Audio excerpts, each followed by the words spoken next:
Argentina no avanza la libertad, avanza el autoritarismo. Y es la acción colectiva de las organizaciones sindicales la que está intentando interrumpir un avance vertiginoso sobre los derechos de las mayorías. Si la inteligencia artificial es el Dios del futuro, el Dios es mujer. Esta es una enorme revelación. Sabemos que nos quedamos sin laburo, ¿eh? Bueno, nos queda poco después de esto. Sí. Lo otro es la magnitud de las transformaciones tecnológicas que abarcan a la humanidad completa y cómo muchísimas actividades del hombre empiezan a mutarse. Y nos damos cuenta cuando estaba escuchando, no por el tema personal, ¿no?, sino por la valoración de lo que representa la tecnología en la vida de las comunidades y en las propias organizaciones y en la propia vida individual. Uh-huh. Y creo que ese es el desafío del movimiento obrero, que es plegarse a la agenda internacional, de descubrir el mundo que nos propone en su carta a la Organización de las Naciones Unidas, que entre sus puntos sobresalientes se llama el Pacto Digital, que es la incorporación de la mirada de los pueblos a cómo se gobierna lo digital. Y esto es un ejemplo de lo mismo, porque en ese sentido no quiero extenderme mucho, pero los sindicatos, para que tengan resultados efectivos en sus políticas, tienen que mirar de lo global a lo local. Uh-huh. No podemos desentendernos que el mundo y sus circunstancias influyen decididamente sobre las políticas y la armonía de las políticas que pueda tener una organización con su gente. Primero, ¿cuántos afiliados tienen? Pero además, ¿cuántos empleados de comercio? ¿Se puede estimar la cantidad de empleados de comercio que hay en Mar del Plata? 12.000 afiliados tenemos nosotros, y se habla que en Mar del Plata y Zona Atlántica, que es nuestro ámbito de actuación, hay alrededor de 40.000 trabajadores. Uh-huh. El tema salarial es una de las cuestiones esenciales. Hay un desgaste inflacionario, hay un poder adquisitivo que se fue perdiendo. Para poner en contexto, la Federación de Trabajadores Mercantiles había logrado un acuerdo, el gobierno no lo homologó en su momento. ¿Sigue esa pelea? Sigue esa pelea, no está homologado, y es parte, y apelaría a la síntesis, de un proceso de depresión de los ingresos en Argentina que este gobierno se propuso como una estrategia económica. Para consolidar la macro, como dicen ellos, apeló a pulverizar la micro. ¿Cuál es el aspecto? Primero, sueldo mínimo vital y móvil, que es un instrumento legal, uh-huh. Hay una ley que lo dice. Tercera vez que se reúne, ninguna fue por consenso, la última directamente, como hizo las anteriores veces, pero sin reunión, por decreto, 330.000 pesos sueldo mínimo vital y móvil. Siguió con los jubilados, no permitiendo el aumento y planchando el bono de 70.000 pesos hasta el día de hoy, vetando por primera vez la ley y con la amenaza de vetar segunda ley. Pulverice 338.000 el salario de los jubilados. Vamos al ámbito estatal, desarticula, desarma y despide gente, y el salario promedio de un trabajador es un rubro muy complejo entenderlo, pero vamos al universitario, que depende del Estado, 650.000 pesos salario promedio para un docente inicial de la universidad. Fíjense cómo plancha el salario. Y por último va a la actividad privada. Dice, bueno, ahora que ejecutamos los 3 estamentos, vamos a la actividad privada. Elige a comercio, que siempre es el primero que inicia negociaciones, que busca una fórmula, porque representa un quehacer muy importante en lo territorial. Un compañero de Ushuaia gana lo mismo que un compañero que trabaja en el último lugar de La Rioja, uh-huh. y un compañero de Mendoza en el Mar del Plata, y el que trabaja en la peatonal Florida gana lo mismo que uno que trabaja en Madariaga. Entonces, la territorialidad, la cantidad, casi 2 millones de trabajadores, y un convenio colectivo fuerte es el instrumento donde atacaron. Y con esto termino. Utilizó la homologación para intervenir el salario, porque no es que intenta compensar las diferencias, porque no hay diferencias si ya nos pusimos de acuerdo. Uh-huh. Entonces lo toma como un instrumento político de disciplinamiento a los gremios, interviniendo el salario y planchando los ingresos de las mayorías en Argentina. Por eso se produce el fenómeno de la caída de consumo. ¿Cuál es el objetivo? ¿Entendés que es un plan para, más allá, digo, lo planteaste de condicionamiento a los gremios, para ordenar, para que no se le desmadre la economía, que es parte de su discurso político, o hay algo más de fondo? Para mí algo más de fondo, que llevar a la sociedad argentina, y lo voy a decir no despectivamente, a la latinoamericanización social.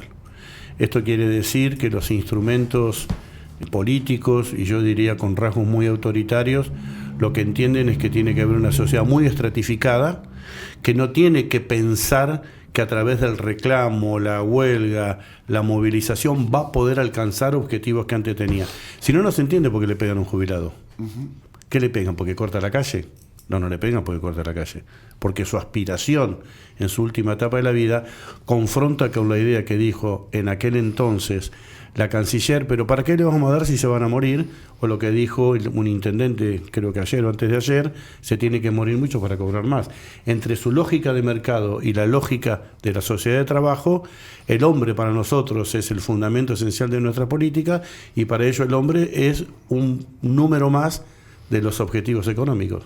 Esa es la diferencia. Y en etapas anteriores hubo, si se quiere, el campo sindical tuvo una acción acorde a las circunstancias, o hoy se están pagando las consecuencias, la gente se hartó de la política, de la vieja clase sindical, y hoy tiene apoyo, porque si estamos escuchando todo esto y electoralmente tiene un porcentaje de adhesión alto, algo significa. ¿Qué lectura haces de esto? Que transitamos una etapa de democracia mínima, y eso hay que mirarlo y hay que trabajar mucho, que corresponde a un mundo que se está reconfigurando y la democracia se ha puesto en crisis. Vos fijate que hoy creo que viene Fornoni también, cualquier número, que siempre intentan ser exactos para ellos, con muy poca variación, y si no te vota la mitad de la población, ¿de qué número vamos a hablar? ¿Qué es lo que está pasando? Entonces, la democracia y todas sus formas están teniendo dificultades. Es muy importante entender que tenemos que trabajar mucho para cuidar nuestra democracia, mucho. Y yo creo que los sindicatos en los últimos tiempos no han tenido una voz más firme de la que habría que haber tenido para que los resultados de gobiernos afines a nuestra mirada no cometan los errores que han llevado a que un gobierno de rasgo autoritario esté hoy en Argentina mandando. Hay mucha gente que, como decía Marcelo, que apoya o que no cree más en los sindicatos. Hay convenios colectivos que debieran, o uno entiende que debieran ayornarse a la realidad, pero por otro lado, y también a esto iba con lo que charlamos en su momento, cuando hay un quilombo, va la gente al sindicato a decir, che, yo no creo en ustedes, pero me están echando, ayúdenme en ese momento. ¿Cómo lo definís? ¿Qué parte de autocrítica les resta? ¿Efectivamente crees que hay que ayornar algunos convenios colectivos o no es el momento de dar esas discusiones? 2 o 3 respuestas rápidas. Vos diste en la clave de lo que hay que hacer. Hay que sindicalizar los lugares de trabajo. La afiliación es una consecuencia, no es un objetivo, es la consecuencia de una tarea. Nuestro gremio tiene muy sindicalizada su población, no toda, pero muy sindicalizada. No está toda afiliada, porque la afiliación es voluntaria, pero sí está sindicalizada, porque la gente recurre en lo más crítico de su vida, que es quedarse sin trabajo, a la organización que los protege. El sindicato es el paraguas de protección de la gente, que se ha desnaturalizado en su representatividad, y esa es la crisis que nosotros debemos resolver. Hay una crisis no del valor en la defensa de mis derechos, sino en quién nos representa, en mí, suponete. Entonces hay que descubrir cuál es el fondo de esa situación, y no hay que descubrirlo pensando en largo plazo, o sea, hay que actuar hoy, porque la representatividad nos da, yo siempre digo lo mismo, nosotros tenemos legitimidad, porque nos eligen y porque nos votaron, y los votos están, lo que necesitamos es la representatividad, como paso superador a la legitimidad que nos da la democracia. Y eso es lo que me parece que se está intentando. Mira, ¿qué es hoy el sindicato frente al gobierno? Según Subán Córdoba, que hizo encuestas, es el espacio colectivo que más confronta con el gobierno nacional. En Argentina no avanza la libertad, avanza el autoritarismo. Y es la acción colectiva de las organizaciones sindicales la que está intentando interrumpir un avance vertiginoso sobre los derechos de las mayorías. Guillermo, te cambio abruptamente de tema y me gustaría conocer tu reflexión sobre lo que está sucediendo en Mar del Plata con el tema de la delincuencia. Uno ve los diarios, los noticieros, y a menudo, a diario, hay 3 o 4 comercios que reciben asaltos, robos.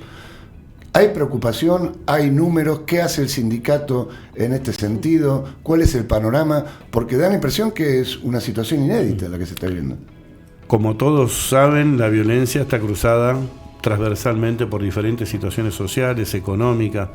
Lo primero que nosotros decimos es que condenamos cualquier tipo de delito y que tiene que ser combatido, confrontado, y tiene que ser muy rigurosa la ley en aplicarse sobre quien sea. Primer tema.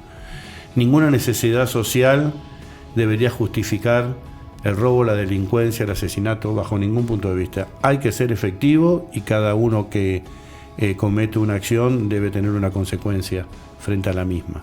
Yo casualmente estuve reunido con la UCIT, con Blas Taladrill, la semana anterior, conversando acerca del tema de acuerdo salarial y la no homologación, porque ellos lo firmaron, y conversamos este tema y él me señalaba que nosotros lo compartíamos porque lo veíamos como cada vez más como un ejercicio de cuidado los comercios por la caída de consumo, porque los servicios subieron, sobre todo la luz, y por la nocturnidad y la delincuencia los comercios están cerrando mucho más temprano.